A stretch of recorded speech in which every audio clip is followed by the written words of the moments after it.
الرحیم.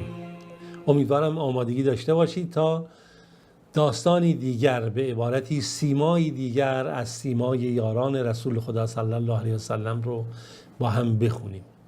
سیمای بانوی بزرگوار حمنه بنت جحش رضی الله عنها، کسی که رسول خدا صلی الله علیه وسلم به ایشون سفارش به صبر میکنه.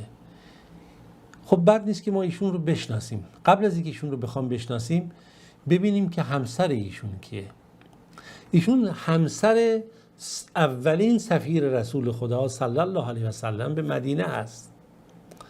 همسر مصعب ابن عمیر رضی الله عنه، سفیر رسول خدا صلی الله علیه وسلم، نماینده رسول خدا به سمت انصار مدینه که بزرگترین موفقیت رو در تاریخ بشریت و دعوت دینی به جای گذاشته. قبل از اینکه ما بخوایم در مورد حمنه بنت جحش صحبت بکنیم، این بانوی بزرگوار، این صحابیه رسول خدا رضی الله عنها، بد نیست که ببینیم که در مورد مصعب ابن عمیر کمی یادآوری کرده باشیم. هرچند داستان ایشون رو به طور مختصر در جلسات اول این سیمای صحابه با هم خوندیم. مصعب ابن عمیر شخصیتی که محبت ایشون، جهاد ایشون، زهد و پاکدامنی ایشون، صداقت ایشون برای همیشه در ذهن هر مسلمانی باقی میمونه. ولی مصعب ابن عمیر، مصعب جوانی در قبل از بعثت در مکه که بسیار زیبا، خوشپوش، خوشچهره، خوش رفتار، خوش لباس و خوش کردار هست و پدر مادرش به شدت نسبت به اون محبت داشتن و بهش میرسیدن. یک پدر مادر ثروتمند و مرفه که به پسرشون چیکار میکنن؟ توجه خاص دارن. مادر ایشون خناس بنت مالک بود و خب ثروتمند بود، بهترین لباس ها رو تن فرزندش میکرد. گرانترین عطرها و مرغوبترین عطرها که در مکه وجود داشت برای فرزندش هدیه میداد و میذاشت فرزندش از استفاده بکنه. کفش هایی رو که ایشون استفاده میکرد، کفش های به اصطلاح امروز برند حضرمی بود. کفش هایی بود که از یمن میومد و کفش های گران قیمت و مرغوبی بود که در یمن تهیه میشد و لباس های ایشون هم همینجوری با لباس های جوانان مکه و اهل مکه متفاوت بود. عباس پدر مادر به ایشون توجه داشتن. رسول خدا صلی الله علیه و سلم نقل میکنه، میگه من در مکه کسی رو ندیدم که از نظر لباس و چهره و تراوت و شادمانی و رسیدگی کسی مثل مصعب ابن عمیر باشه.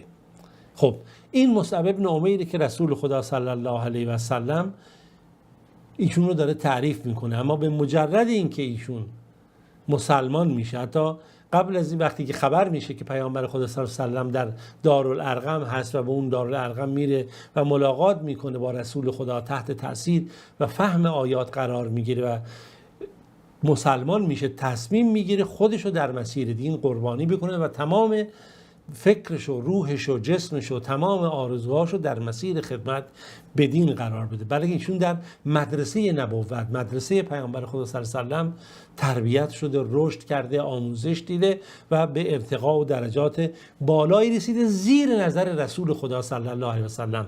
مدرسه نبوت، مدرسه اسلام که استاد ایشون رسول خدا صلی الله علیه و سلم بود، همچنان که استاد سایر اصحاب پیامبر بود. و خب مصعب ابن عمیر به بزرگان و سرورانی در دنیا تبدیل شد تا جایی که ایشون سفیر رسول خدا صلی الله علیه و سلم شده. یادتون باشه ما نقل کردیم که مادر ایشون چقدر به ایشون سختی آورد که بتونه کاری تحت فشار و شکنجه قرار داد تا کاری بکنه که این اسلام رو رها بکنه. مادری که اینقدر محبت داشت که حالا میتونید مراجعه بکنید به کانال یوتیوب سیمای صحابه و در اونجا شما اون داستان مصعب ابن عمیر رو ببینید. بله، همسر مصعب ابن عمیر کیه؟ حمنه بنت جحش. حمنه بنت جحش کیه؟ خب دقت بکنید، حمنه بنت جحش خواهر عبدالله ابن جحشه، از دختر عمه رسول خدا صلی الله علیه و سلم هست و شخصیتی صحابیه بزرگوار و بانوی بزرگوار و صبوریه. چرا که گفتیم ایشون دختر عمه رسول خداست، ایشون دختر امیمه بنت عبدالمطلب، یعنی دختر عمه رسول خدا هست، یعنی همسر مصعب ابن عمیر. و خواهر کیه؟ ایشون خواهر زینب هست.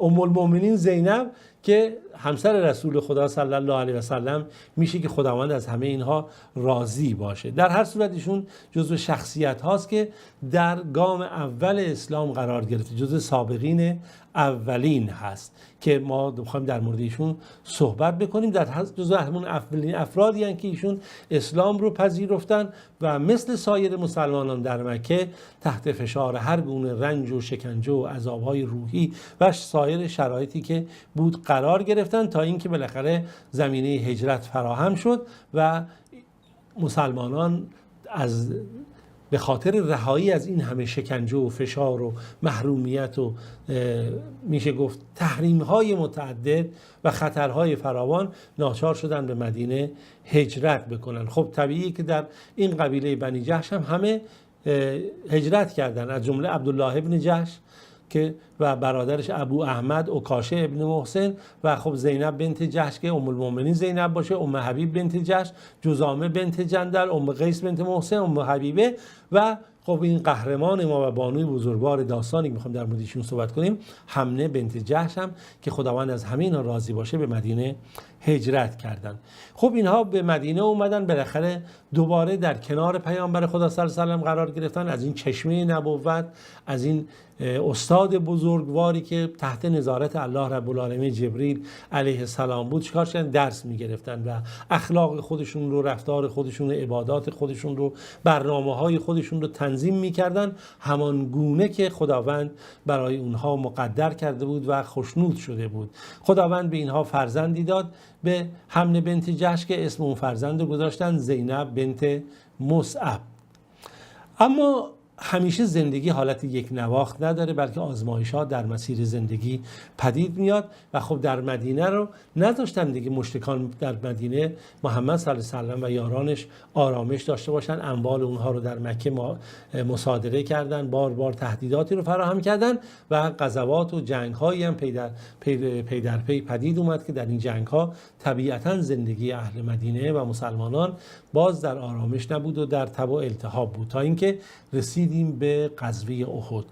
در غزوه احد هم حمنه به همراه سایر زنان صحابه با همراه مجاهدان بالاخره اونها هم در میدان جنگ حضور داشتن و هر کسی وظیفه خودش رو انجام میداد. کعب ابن مالک نقل میکنه، یکی از اون شخصیت هاست که در مورد اون توبه 3 نفر که در قرآن ذکر شده که خداوند توبهشون رو میپذیره و خوشنودیش اعلام میکنه، ایشون میگه که من در اونجا دیدم، یعنی در اون میدان غزوه احد، رأیت ام سلیم بنت ملحان که قبلا داستانشون رو گفتیم، عایشه ام المؤمنین رو که اینها بر روی پشت خودشون مشک‌های آب رو حمل میکردن در روز احد و در کنار اونها حمنه بنت جحش رو دیدم که تشنگان رو آب میداد، اونهایی که تشنه بودن و زخمی ها رو مداوا میکرد و همچنین ام ایمن رو دیدم که زخمی ها رو چیکار میکرد؟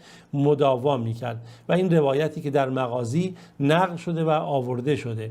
در هر صورت در اون غزوه احد و در اون روز احد خداوند این گونه تقدیر رو مقدر کرد و برنامه ریزی کرد که حمنه بنت جحش مورد آزمایش بزرگی قرار بگیره و اون هم این بود که مصعب ابن عمیر که همسرش بود در کنار 70 تن از شاگردان رسول خدا صلی الله علیه و سلم به شهادت رسیدن، چرا که این یک خطری بود که اونجا برای همه فراهم شده بود. در شرایط جنگی به گونه‌ای وضعیت فراهم کرده بودن که در میدان جنگ نقل کردن یه دفعه که رسول خدا صلی الله علیه و سلم معاذالله کشته شده فلان. خب خیلی ها ترسیده بودن حالا که رسول خدا کشته شده چه اتفاقی خواهد افتاد، و تا اینکه رسول خدا صلی الله علیه و سلم با همراه تعدادی از کوه بالا رفتند و فریاد زده شد نه رسول خدا زنده است. داستان خیلی پیچیده هست.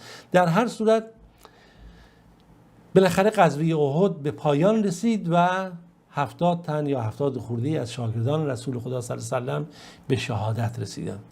حمنه بنت جحش که خب شد نگران حال رسول خدا صلی الله علیه و سلم بود، اومد پیش رسول خدا صلی الله علیه و سلم. رسول خدا بهش گفت، حمنه گفت چیه؟ گفت نگاه کن، میخوام که صبر و بردباری داشته باشی، تحمل داشته باشی در برابر مصیبت ها و به خدا واگذار کنی اتفاقی میفته. گفت چه اتفاقی افتاده؟ کی از من آسیب دیده؟ گفت دایی تو حمزه سید الشهدا. خب حمنه بنت جحش دختر امیمه بود. امیمه خب خواهر حمزه سید الشهداست. گفت حمزه دایی تو به شهادت رسیده. اینجا حمله گفت انا لله و انا الیه راجعون، غفر الله له و رحمه، خدا اون رو ببخشه، مورد رحمت قرار بده، هنیئا له الشهاده، این شهادت مبارک اون باشه. باز رسول خدا صلی الله علیه و آله رو به حمله کرد، حمله میخوام صبر و بردباری داشته باشی و همه چیز از آن خدا بدونی. گفت چرا رسول الله؟ گفت برادرت شهید شده، برادرت عبدالله بن جحش. بازم همین تکرار کرد انا لله و انا الیه راجعون، خدا اون مورد بخشش و مغفرتش قرار بده و شهادت بهشت مبارکش باشه. بعد رسول خدا دوباره گفت حمله میخوام صبر و بردباری داشته باشی و تحمل بکنی این مصیبتی رو که برات وارد شده و راضی بشی به رضای خداوند. گفت کی؟ گفت همسر تو مصعب ابن عمیر شهید شده. اینجا بود که ناراحت شد، فریاد زد و گفت واحزنا. رسول خدا صلی الله علیه و سلم در این مورد گفتش که ان للزوج من المرأة مکان ما هو لأحد، همسر، شوهر برای همسر یک جایگاهی داره که کسی دیگه این واقعا جایگاه رو نداره. خب این در برابر برادر خودش، دایی خودش این رو دید، این برخورد رو نداشت. اینجا رسول خدا رو بهش کرد یا حمله لما قلت هذا، چرا الان این حرف زدی؟ چرا در مورد شوهرت صبر و بردباری نکردی؟ حمله گفت یا رسول الله بیاد یتیمی افتادم که دارم که این یتیمم رو به فکر یتیم من رو به وحشت و نگرانی انداخت. داستان رو تا همینجا داشته باشید که ادامه داستان رو در جلسه بعد خدمت شما ارائه بدم که ببینیم چه اتفاقی افتاد. تا فرصت دیگه خدا یار و نگهدارتون.